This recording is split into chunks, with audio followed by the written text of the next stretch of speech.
Good morning, Morai V'Rabotai, Beruchim Habayim. We are continuing on Masechet Succah, and we are on the bottom of the Mem Aleph Amud Bet, 6 lines up from the bottom of the Amud. Today's Amud is being learned as a Zchut Refuah Shelma for Rachel Bat Edna, Rachel Simcha Bat Nahid, Michael Ben Nahid, Esther Bracha Bat Chaya, Rabbi Avraham Ben Tajgol.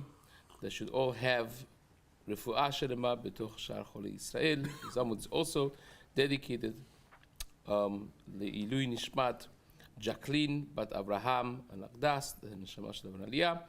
This week's learning of the community has been dedicated by Shea family, Cohen family, and Dayan families. Should be an ultimate schut for all their mishpachot. Amen.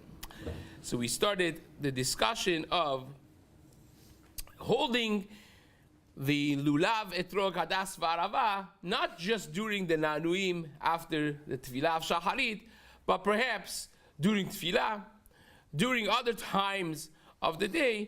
And the story that the Gemara started with, which is the last thing we did in the previous shiur, was a story that was told by Mor Bar Amemar. He said, my father, the Amemar, is saying this to Rav Ashi, Salu Yikam Matz Liba. He would actually daven Shemoneh Esrei holding the lulav in his hands. He says, how's that possible? We know the halacha is lo yochas adam tefillin beyado v'sefer Torah bechiko.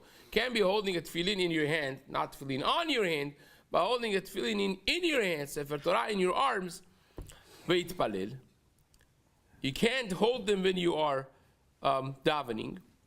Also, you can't sleep with them.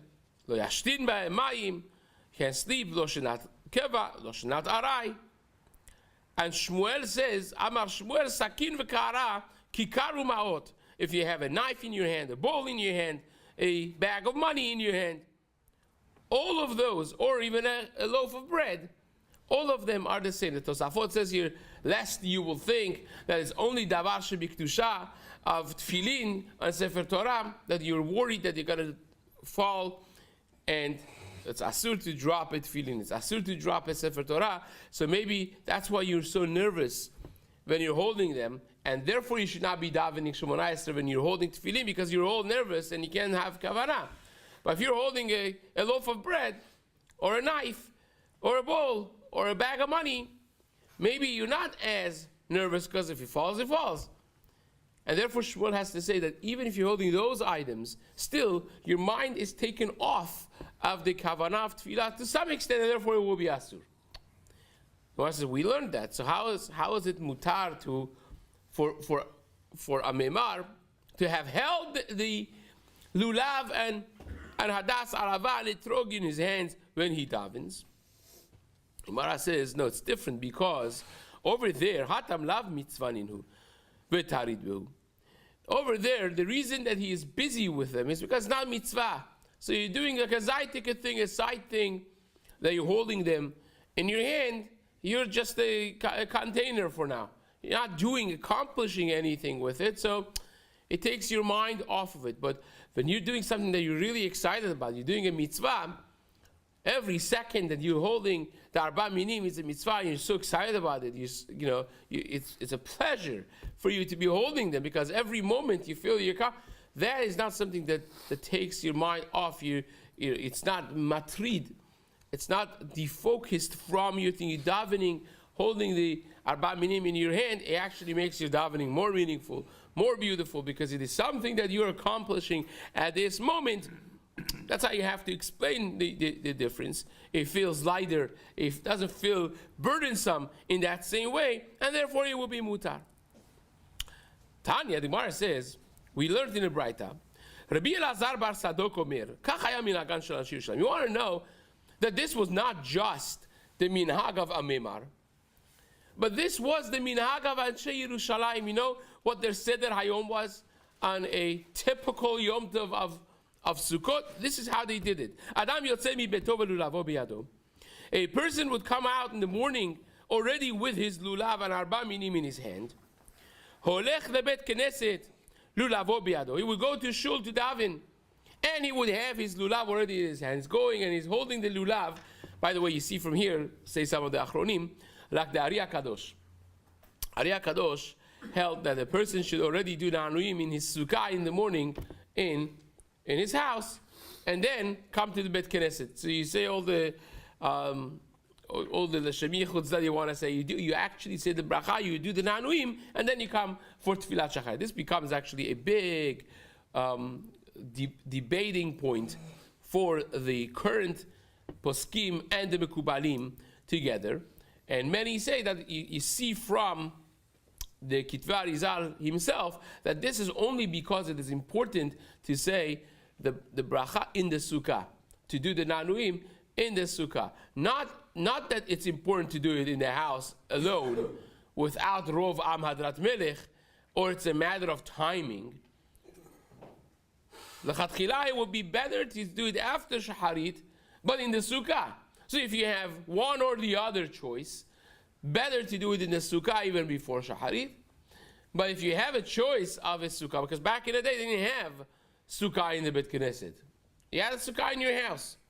So if you have a choice of sukkah in your Bet Knesset, so then it would be better al pi Kabbalah, al pi Arizal, to come in the shul, daven like I mentioned, then go out to the sukkah, say the bracha and do the nanuim. But nevertheless, when he didn't have it, this would be a raya that they actually would take the lulav in the morning in the sukkah before they came to the shul, like the Ari HaKadosh. So says the Gemara, they would come to the Bet Knesset, lulavo beyado, with the lulav in their hand. Korek kriyat Shema mitpalel velulavo beyado. He's reading Shema, he's davening Shemona Esrei, and where is his lulav? He's holding it. He's saying Shema, holding the lulav. He's saying his Shemona Esrei, he's holding the lulav. Koreh b'Torah v'noset kapav. The exceptions are when he reads the Torah, he needs his both hands. He has to open the Torah, he has to roll the Torah. So there, it's very difficult to not have both of your hands available. And obviously, if you're a Kohen and you're doing Nesiyat Kapayim, how are you going to do that? Like, you have to do the proper Nesiyat Kapayim. So in those two cases, that's impossible. Manicho al gabe karka. You put it on the ground, which means it's not that you throw it on the ground. It means you stand it up on a corner on the ground nicely, ba'amidah, until you do your Kriyat Torah, until you do your Nesiyat Kapayim, and you come back to take it. That temporary putting it down is not considered a bizayon. So momentarily you put it there. That's fine. So says the Gemara, holech lebaker cholim. You go to visit the sick, ulnachem avelim, and to do nichum avelim, lulavo beyado. You have it in your hand. And then nichnas le bet midrash. When you come to the bet midrash, what do you do then? Well, Shemona Esrei, you were learning. You're doing Shemona Esrei. You have to have so much kavanah. You're holding it in your hand. What do you do when you learn Torah? So says the Gemara, Meshagel lulavo biyado biyad beno ubiyad avdo ubiyad shlucho. You send off your lulav home to be put back in the water, as we'll see in the next Mishnah. He'll send it home. Why? So putting it on the ground, just like when you read the Torah or you did Nesiyat Kapayim, that's for a moment, right? Here you gotta be learning for the next, like Rambam. We always half jokingly say Rambam writes a Baal Bas as someone that only learns 9 hours a day. So he's doing his hours of learning right now. He's gonna put the thing on the ground. It's not going to be, not going to be so respectful. And to hold it in his hand, says Ri Minulil, Rabbi Yonatan Minulil, he says, when a person is learning, you need every ounce of your existence involved with the learning. You can't have even the slightest thing that resembles a distraction, right? Hashtag phones and all the other Dvarim HaKadoshim that we have. You can't have any distractions when you're learning Torah, and therefore you can't be holding, even though that by Shemona Esrei you hold it, that it's a mitzvah every second. Here, when it comes to Talmud Torah, you need 100% involvement, mental capacity, completely occupied and used for learning. So therefore, you send it home to be put back in its place, and you cannot hold it when you learn. So says the Gemara, "My kamash malan." What does this whole Braita teach us? That they were walking out of the house with the lulav, going to Bet Knesset with the lulav, Kriyat Shema with the lulav, Shemona Esrei with the lulav. You're going to be mebaker chole, menachem avelim, everything with the lulav in your hand. How much there was zariz in the mitzvot? I think this is also a very important parenthesis, that the concept is not how medaktek they were in the mitzvot, how careful they were in the mitzvot. Medaktek is the way you do the mitzvah, when you do the mitzvah. But here is kama zarizin, how much alacrity they had. Why alacrity? Because much of the things that we don't take advantage of is because an inner atzlut, writes Rabbi Shlomo Yisraeli. It says the reason really is because we don't do a lot of things that we could be doing, and it's because of atzlut. Really, the reason is because we're a little lazy inside. Here, the guy is doing a mitzvah. Osek be mitzvah patur mina mitzvah. Right? If you're really doing a mitzvah, you'll be patur from all the other mitzvot. But if you could do them both at the same time, right? You need a little alacrity, you need a little zerizut, but a person could do it. There's so much more that a person could be doing if a person has attained the midah of zerizut. So for the Gemara says, you know, the pointer over here, the pointer is kama hayu zerizin be mitzvot. How zariz they were, that they moved. They moved with the lulav. I could do another mitzvah. I'm going to be mevaker chole. Okay, I'm going to be holding the lulav as well. Not going to be lazy. Oh, it's heavy. It's schlep. You know, I'm going to have the lulav. I'm be careful not to bang and ruin the lulav. It's not an issue. I'm going to be doing it, doing this, and doing the other one. That's the element of zrizut, of alacrity that they had. Says the Gemara, Rabbi Yossi Omer, we mentioned at the very end of our Mishnah that the Shita of Rabbi Yossi was Yom Tov Harishon Shel Chag Shchal Yod B'Shabbat, that if you have the first day of Sukkot that falls to be on Shabbat, and a person by mistake Shachach ve'hotzi et halulav, you made a mistake and you took the lulav out on Reshut HaRabim, which would be a massive problem, you're patur from Korban Chatat, said Rabbi Yossi, because Hotzio bereshut, because the way we explained in Rashi, that you were excited for the mitzvah, and you came to make a mistake as doing the mitzvah, and you carried, therefore, that you will be patur from bringing a Korban Chatat in transgression of Shabbat. So says the Gemara, Amar Abaye. Abaye says, Lo shanu ela shelo yatzabo, aval yatzabo chayav. Abaye says the only time that Rabbi Yossi says this is when you haven't yet done the mitzvah. So you're excited for doing the mitzvah. You're excited for establishing the mitzvah that you have to do. So you go with your excitement, you forget about Shabbat.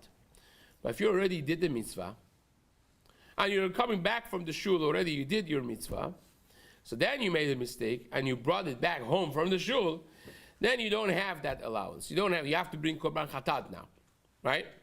It's only on the way to do the mitzvah that you are patur, but not on the way back from the doing of the mitzvah, because you already have been mekayem, you have already fulfilled your mitzvah, and you don't have this leniency. So Gemara says, wait a second. Hamid agbe, nafakbe. Gemara says, wait a second. The moment that you hold the lulav, etrog, hadas, v'arava, all four of them in your hand, you already have done the mitzvah. Ulkachtem lachem b'yom harishon. To take it means exactly that. To take it. You hold them in your hand, you're already yotze. We spoke about this in one of the shiurim previously, that really, without nanuim, you see from here, say the rishonim, say the achronim, that nanuim is not a mitzvah. It's not a mitzvah. Because if it was a mitzvah, then the Gemara wouldn't ask this question. Nanuim is a minhag that we do. It's a nice thing that we do. But that becomes its own halachic discussion. The Gemara says the moment that you pick up the lulav, you're yotze. That's why you'll see people very careful when they're going down to the sukkah or when they're setting up their arba minim. They're very careful not to take the thing out of the plastic or whatnot. They set it up in a way that they're not holding it in a kosher way until they say the bracha, and then they pick it up together. But if you pick it up together and you're going down to the sukkah, the bracha that you're saying already, it's a very questionable bracha because you already were yotze. So says the Gemara, mid'ak be nafak be. So how is it that you are coming to Bet Knesset from your home? The moment that you took it in your hands in your home, you already were yotze. So when you come out of the shul, to the shul, coming out of the house, which Rabbi Yossi says, if you went, you were excited and you went on Shabbat, first day Sukkot, you went to the shul, you're patur from being in chatat. So then you were already yotze at home. How are you patur from chatat? In other words, Abaye says, this that Rabbi Yossi lets you off from Korban Chatat if you by mistake carry the lulav to the Bet Knesset is only on the way to the Bet Knesset because you're going to do the mitzvah. But on the way back, you already have done your mitzvah. So what do you mean? On the way there, you have already done your mitzvah. The moment you took it in the morning, you've done the mitzvah. So what is this? Oh, you see that you're incorrect, Abaye. Abaye says, no. You think he's Amaretz, he's holding it like this? In the morning? No. He's holding it backwards in a way that you're not yotze with it. Amar Abaye, we're talking about the case that he is on the way to the Bet Knesset, he was holding it backwards, the lulav. You could only yotze with it. You could only fulfill your obligation if you hold the arba minim derech gidulam, the way they grow from the ground. So the lulav, you're holding it the bottom down because that's the way it grows. If you hold it backwards, then you would not be yotze with that lekicha of lulav. Same is with etrog, right? You hold the etrog, when the okis is on the bottom, the pitom is on the top because that's how they grow. If you hold it backwards, the pitom is on the bottom and the okis is on the top, then you're not yotze. So therefore, says Abaye, when we talk about going to the Bet Knesset, is that case. He doesn't want to be yotze until he says the bracha in the Bet Knesset, right? So now, I would venture to say that from this Gemara over here, of the answer of Abaye, you see kind of not like the Arizal, right? Because they were not yotze, but davka, until they went to the Bet Knesset. So, the number of achronim on the previous Gemara, they say, oh, you see from here that this is a raya for Arizal, but I'm yet to see someone knocking that from this Gemara. You see, not like Arizal, because Arizal says, no, he was not yotze with it, but Dafka, he wants to go to the Bet Knesset and be yotze with it, with the people, so therefore he's holding it backwards in order to go to shul and be yotze over there. So says the Gemara, Keshahafacho. So on the way to the Bet Knesset, he's going to be yotze, therefore Rabbi Yossi lets him off the hook.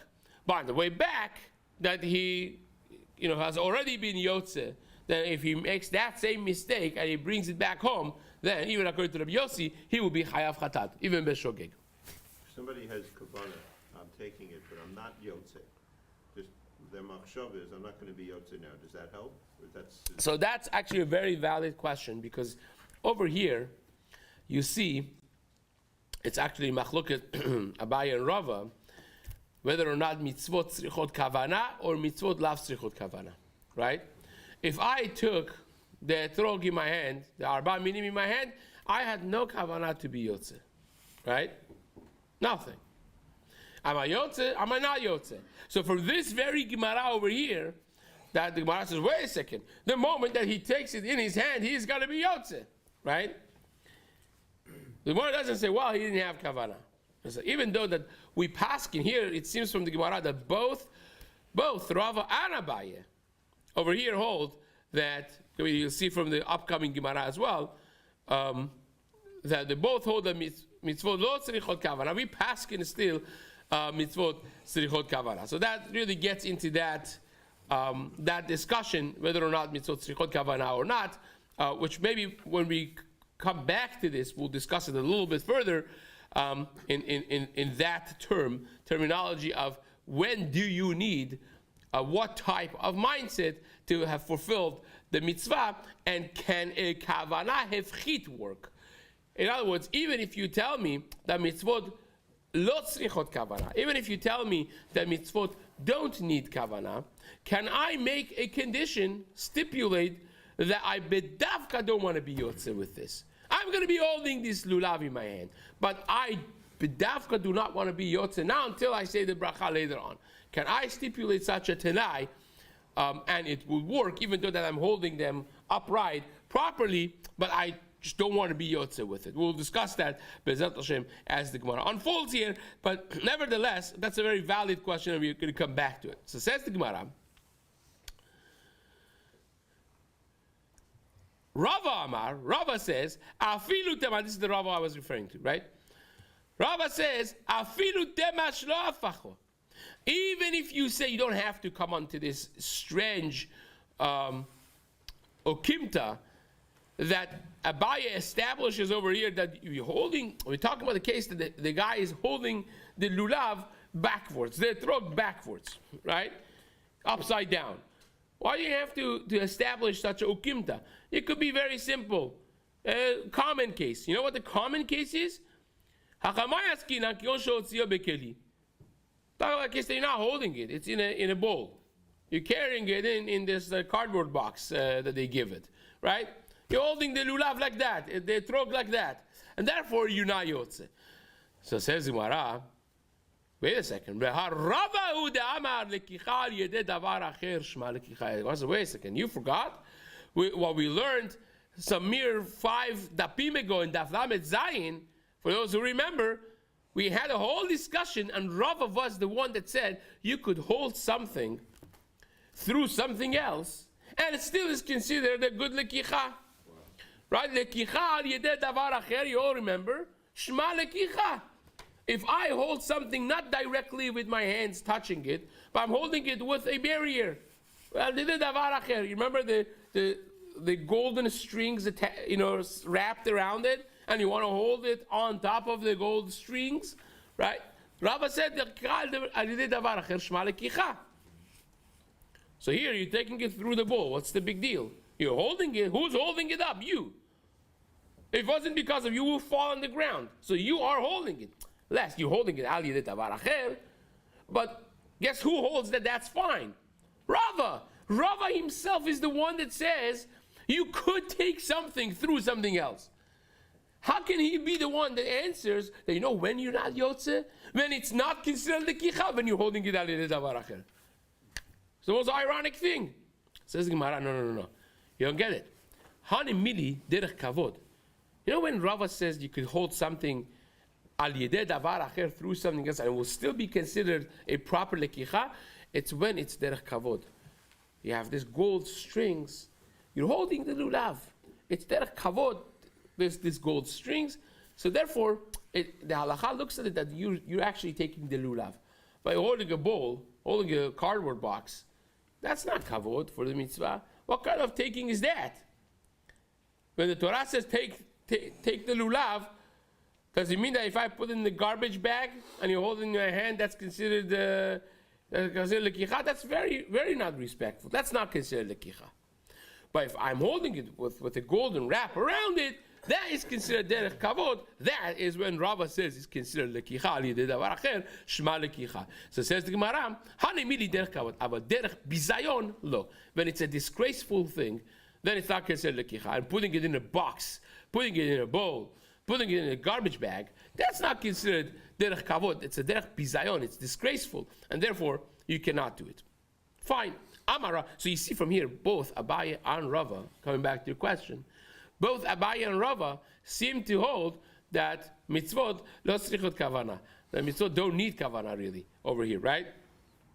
Which is something that the Tosafot over here discusses it. If you take a look at the top Tosafot, Amar Abaye keshafacho, the Tosafot write mide isterich leshanu yehachi. From the fact that you see he has to squeeze himself to answer this, says the Tosafot, mashma the svirale the mitzvot einan tzrichot kavana. The mitzvot don't need kavana. Even without having kavana, you just take the lulav and you have fulfilled what the Torah has required. Ulkachtem lachem b'yom harishon. Da'kai